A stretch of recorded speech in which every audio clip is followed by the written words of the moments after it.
Avec Révolution Permanente, on a un collectif féministe qui s'appelle Du Pain et des Roses, qui est du coup animé par nos militantes et militants. Et du coup, je voulais un peu revenir sur c'est quoi le 8 mars en fait. Est-ce que c'est une journée où on va juste aller offrir des bouquets de fleurs, ou est-ce que c'est une journée de lutte quoi. Et nous, en effet, on se revendique en fait de l'histoire du 8 mars, qui est en fait l'histoire d'une journée de lutte des travailleuses. Et notamment, du coup, il y a eu le 8 mars 1857, c'est pas pour faire un cours d'histoire, mais où en fait les ouvrières du textile à New York, elles se sont mises en grève contre leurs conditions de travail, contre des journées de 12 heures et des salaires de misère. Pareil à New York au début du XXe siècle. Et ensuite, en fait, c'est une journée internationale qui a été proposée par les militantes socialistes communistes révolutionnaires du coup à l'époque. Et ensuite, du coup, c'est la journée des femmes, du coup, le 8 mars 1917, qui a en fait inauguré la révolution russe, du coup,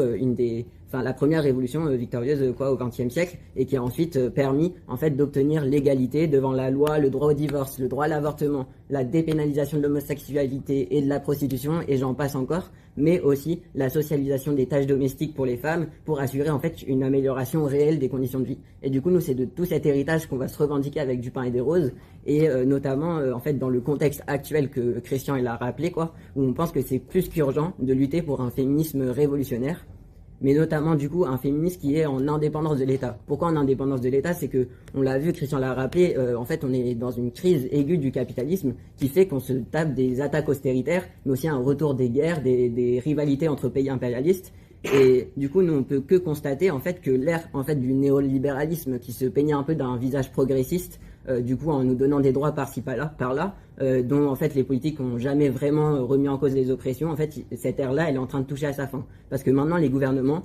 pour eux, il s'agit de préparer en fait les corps et les esprits à une période de crise et de guerre. Et pour ça, du coup, la famille hétérosexuelle, elle va jouer un rôle de premier plan en tant qu'unité fondamentale de reproduction de la force du travail. Et pour ça, on a l'exemple en fait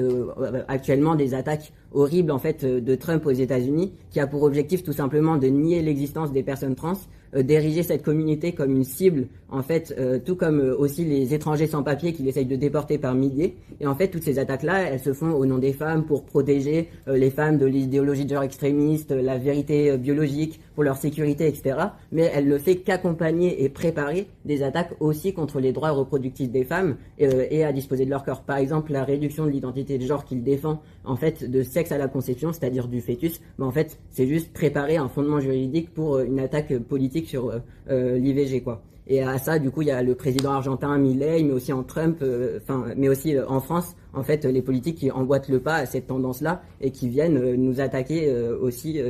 très durement. Et du coup, aussi, qu'est-ce que ça veut dire un réarmement de l'Europe, comme Christian l'a rappelé, en fait, qui est dans la bouche de tous les dirigeants, c'est une économie de guerre, et ça veut dire aussi démantèlement des budgets des services publics, des associations, et donc de l'accès matériel à nos droits, quoi, du droit à l'avortement, du droit aux transitions, etc. Et du coup, pour nous, tout projet féministe en fait qui lie les mains de celles et ceux qui luttent pour leurs droits à l'État risque de voir toute sa colère et sa puissance canalisée par celui-ci. Et au final, du coup, remettre nos vies, nos droits dans les mains en fait de politiciens professionnels, alors que ceux-ci vont être genre de plus en plus enclins à aller jeter nos droits sous le bus parce que ça les arrange plus, quoi.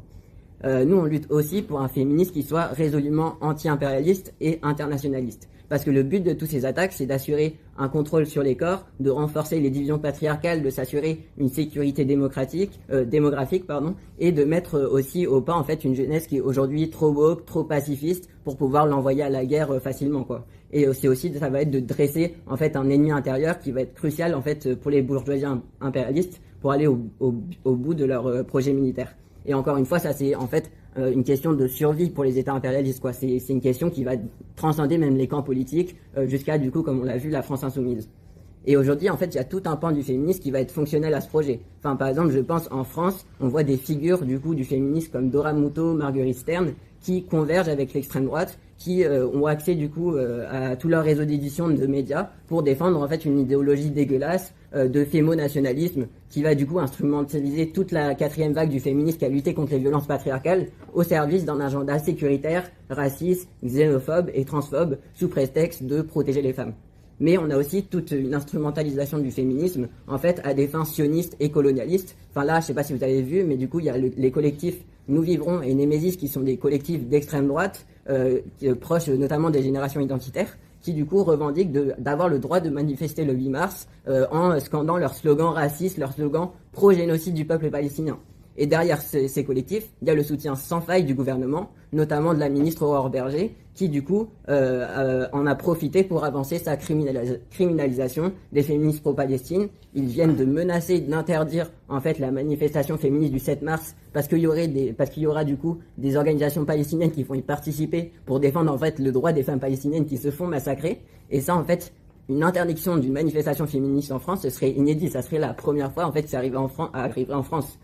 Tout ça pour empêcher la jonction entre le mouvement féministe et le mouvement anticolonial. Et du coup, on voit en effet que c'est la preuve en fait que l'époque des luttes féministes en temps de paix et non touchée par la violence d'État, elle est finie. Ou en tout cas, pour le féminisme qui remet en cause l'impérialisme, les violences d'État et le rôle de l'État dans les oppressions de genre.